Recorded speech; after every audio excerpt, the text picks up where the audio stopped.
नमस्कार, मैं सरदार बलविंदर सिंह। आप देख रहे हैं नीला सलाम न्यूज़।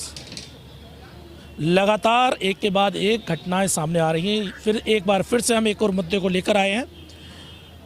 लखनऊ के बीटेक के छात्र, एक दलित छात्र की हत्या कर दी गई सिर्फ इसलिए क्योंकि उसके अकाउंट में स्कॉलरशिप के 87,000 रुपये आए और आरोप लगाया उसके ही क्लासमेटों पे, उसके साथ में रहने वाले लड़कों पे। इसी विषय को लेकर हम लोग आए हैं। हम दिल्ली के जंतर मंतर पे, हमारे साथ है अशोक अज्ञानी जी, जो दलित समाज का एक बड़े लेवल पे नेतृत्व करते हैं, बहुजन समाज की आवाज़ को लगातार उठाते रहते हैं। सबसे पहले अशोक अज्ञानी जी, आपका चैनल पर स्वागत है। धन्यवाद आपका बहुत। अशोक जी, ये जो घटना सामने आई है कि एक दलित छात्र की 87,000 रुपये के लिए हत्या कर देना, इस पर आप क्या कहेंगे सर? देखिए, करीब 1-1.5 महीने पुरानी घटना है। 30 सितंबर को उसका अपहरण हुआ और 5 तारीख को उसके बारे में उसके माँ बाप ने खोज खबर की। तो उसके बाद पुलिस ने ढूंढा, वहाँ के उसके क्लासमेट शर्मा है, कोई आकाश शर्मा, और दूसरे साथी हैं जो जनरल वो हैं। तो उनको पता चला कि इन्होंने, उनकी निशानदेही पे पता चला कि उसकी लाश कहीं पेड़ पर उन्होंने उसको मार करके टांग दी है। आत्महत्या करने का उसका इस तरह का दिखाया और पुलिस ने फिर उसको उतार करके उसके माँ बाप को बिना बताए उसका अंतिम क्रियाक्रम करके उसको दबा दिया, दफना दिया लाश को।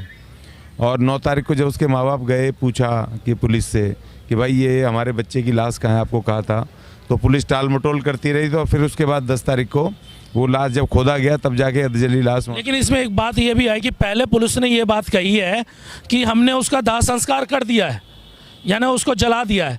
तो फिर उसके बाद ये बात निकल के आई, जब पुलिस पे फिर प्रेशर बना, तब जाके बता रहे हैं कि उन्होंने उसे दफनाया है। ये क्या मसला है? नहीं, देखिए, ये पुलिस की लिपापोती है और पुलिस भी कहीं ना कहीं मिली हुई है। पूरा डायरेक्शन से आज की तारीख में, पिछले हम जब से ये बीजेपी की सरकार आई है केंद्र में, तभी से लगातार जो सबसे पहला जो ऊना का कांड हुआ था, जो दलित 4 युवकों के पास नंगा करके पीटा था, उससे लेके तमाम ये घटना तक, जो अभी अरुण की घटना हुई है आगरा में, भी लेटेस्ट घटना हुई है। और उससे भी लेटेस्ट घटना भी गुजरात की हुई है, जो एक परिवार के 3 लोगों को घर में ही आकर के पीटा। सिर्फ इसलिए पीटा उन दलितों को गुजरात में कि वो मंदिर में होकर के आए थे। और जब पता चला कि ये दलित हैं और यहाँ के लोकल हैं, तो उन पुजारियों ने और अपर कास्ट ने आकर के पीटा उनको और बहुत बुरी तरह उनके मतलब जानलेवा हमला करा उनको। तो ये तमाम ये जो घटनाएं हो रही हैं दलित महिलाओं के ऊपर, दलितों के ऊपर, ये तमाम इसलिए हो रही हैं कि ये जो मनुवादी व्यवस्था को हिंदू राष्ट्र लाना चाहते हैं।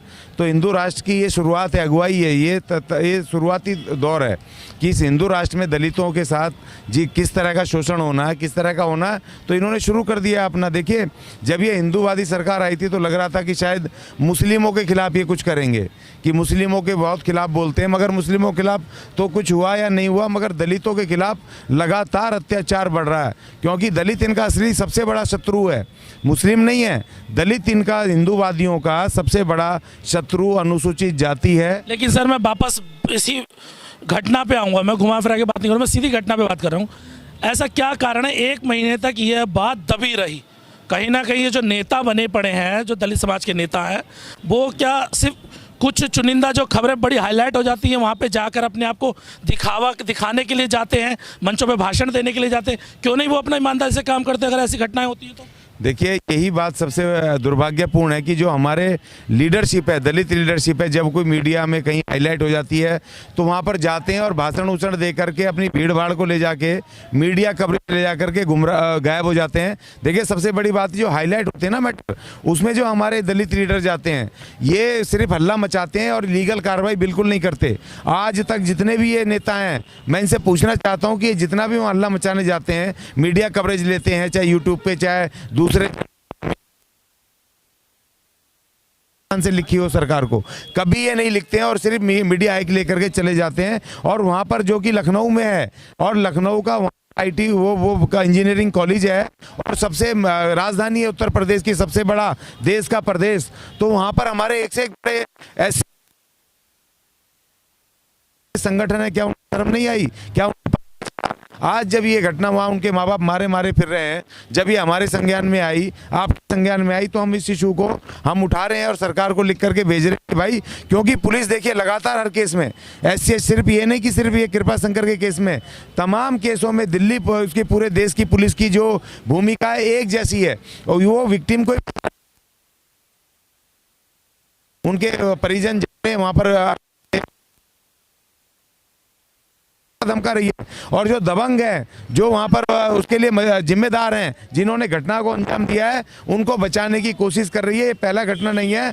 तो अब समय आ गया है कि भारत की सरकार को, खैर ये तो नहीं करेगी, ये तो मनुवादी सरकार इसको, पुलिस को, फौज को, अर्धसैनिक बलों को अपना टूल समझती है जनता पे अत्याचार करने का, जनता के ऊपर डिक्टेटरशिप करने का और उनके ऊपर उनको डराने का, धमकाने का। ये इनके टूल है। ये जो पुलिस है, अर्धसैनिक बल है, फौज है, तमाम इनका हथियार है इन मनुवादियों का।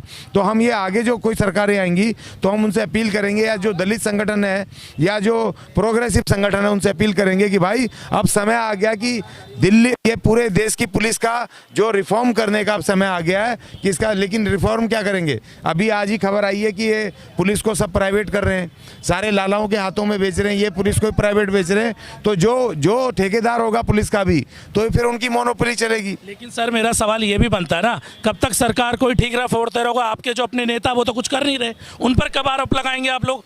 अपने यानी अपने यहाँ के जो गलत लोग हैं उन्हें तो आप बड़े वाहवाही दे रहे हैं, सरकार को आप टारगेट कर रहे हैं, तो ये भी तो नहीं चलेगा ना। अगर करना है तो आपको दोनों को करिए। नहीं, देखिए, हम टारगेट सवाल इस बात का कि जो नेता हैं, वो दलित नेता हैं, वो अगर अपनी जिम्मेदारी नहीं निभा रहे हैं तो ये तो जनता, तो दोष तो समाज का ही है ना फिर। नहीं, वो समाज, देखिए, वो समाज देखेगा ना। समाज उनको जो नहीं काम कर रहे हैं, समाज उनकी छुट्टी करेगा, उनका वो संगठन जीरो हो जाएंगे। मगर जो शक्ति है, पावर में कौन है, देश की सत्ता में कौन है? जो देश की सत्ता में, हम टारगेट तो उसी को करेंगे ना, क्योंकि उसके पास है रिफॉर्म करने का अधिकार, उसके पास है अनुशासन से उसको लागू, पुलिस से काम करवाने का अधिकार, पुलिस को अनुशासन में ला करके, भ्रष्टाचार खत्म करके, जातिवाद खत्म करके, पुलिस को अगर सही ढंग से काम करे तमाम नागरिकों को, तो ये काम, ये शक्ति तो सरकार के पास है ना। इसलिए हम सरकार को टारगेट करेंगे, चाहे राज्य सरकार हो, चाहे वो केंद्र सरकार हो। अब ये देखिए ना कि आप कोई भी सरकार, जैसे कि हमारे देश में बहुत सारे क्षेत्रीय दल हैं, वो जब सरकारों में आ जाते हैं तो बिल्कुल नहीं बोलते हैं, और जब वहाँ पर रहते हैं कि वो अपने सरकार में नहीं होते हैं तो वो उसके खिलाफ हल्ला मचाते हैं, सरकारों के खिलाफ। तो ये दोहरा चरित्र उन सरकारों का भी है ना, क्षेत्रीय दलों का भी है और राजनीतिक दलों, जो राष्ट्रीय दल हैं, उनका भी है। तो मैं दोनों को कह रहा हूँ। लेकिन जो दलित संगठन है वो शक्ति में नहीं है, पावर में नहीं है। तो जो हमारे दलित समाज है, अपने अपने संगठनों को चेक करें, अगर उनके नेता नहीं काम कर रहे हैं तो उनको छोड़ करके आगे बढ़ें। तो ये थे हमारे साथ अशोक अज्ञानी जी, जिन्होंने बेबाकी के साथ अपनी बात को रखा। लेकिन एक बात, जनता को भी एक बात बड़ा ध्यान देनी चाहिए इस बात के लिए कि 87,000 रुपये के लिए एक स्कॉलरशिप के लिए बच्चे की हत्या कर दी जाती है उसके ही क्लासमेटों के द्वारा। और जब ये घटना पुलिस के पास जाती है तो पुलिस भी यहाँ पर साफ झूठ बोलती साफ दिखाई दी है।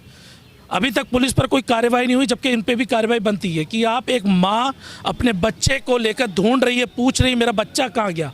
एक माँ, वो माँ जिसने 9 महीने उसे कोख में पाला, उसके बाद जब बड़ा करके उसे स्कूल भेजा, यूनिवर्सिटी में भेजा, तो वो उसकी चिंता करती है कि कहाँ गए वो बच्चा। और उसके बाद जब पुलिस के पास जाके वो बार बार दरखास्त करती है कि मेरा बच्चा कहाँ है, तो पुलिस कहती है कि हमने उसे अज्ञात में उसे जला दिया, उसका दाह संस्कार कर दिया। लेकिन जब बाद में इंक्वायरी होती है तो पता लगता है उसे दफनाया गया, यानी कि एक माँ को उसके बच्चे की अस्थियों को भी नहीं देखने की वो करी गई।